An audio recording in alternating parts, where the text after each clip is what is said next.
বায়েজিদ বোস্তামি মাজারের পুকুরেই টিকে আছে পৃথিবীর শেষ কালো কাছিমগুলো। একসময় বাংলাদেশ ও উত্তর পূর্ব ভারতের নদীগুলোতে ব্ল্যাক সফটশেল টার্টল বা কালো কাছিম, বৈজ্ঞানিক নাম নিলসোনিয়া নিগ্রিক্যান্স, প্রচুর পরিমাণে দেখা যেত।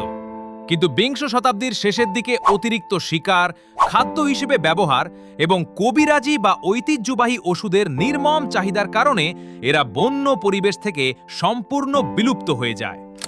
তবে প্রকৃতির এক অদ্ভুত ও ঐতিহাসিক নিয়মে প্রজাতিটি পৃথিবীতে এখনও টিকে রয়েছে। চট্টগ্রামের বায়েজিদ বোস্তামি রহমাতুল্লাহি আলাই মাজারের পুকুরে শত শত বছর ধরে এই কাছিমগুলোকে অত্যন্ত পবিত্র মনে করে পরম যত্নে খাবার খাইয়ে লালন পালন করা হচ্ছে। মাজারের কাছিম হিসেবে গণ্য করায় কেউ কখনো এদের ক্ষতি করেনি বা শিকার করেনি।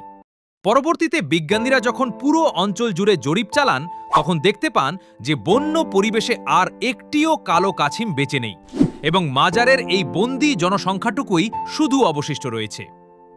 2026 সালের হিসাব অনুযায়ী এই পুরো পৃথিবীর বুক থেকে কালো কাছিমের সমগ্র প্রজাতিটি টিকে আছে মাত্র একটি দেশের, একটি শহরের, একটি নির্দিষ্ট মাজারের পুকুরে। যদি কোনো কারণে ওই পুকুর বা তার পরিবেশের বড় কোনো বিপর্যয় ঘটে, তবে পৃথিবী থেকে চিরতরে হারিয়ে যাবে এই প্রাচীন প্রাণীটি।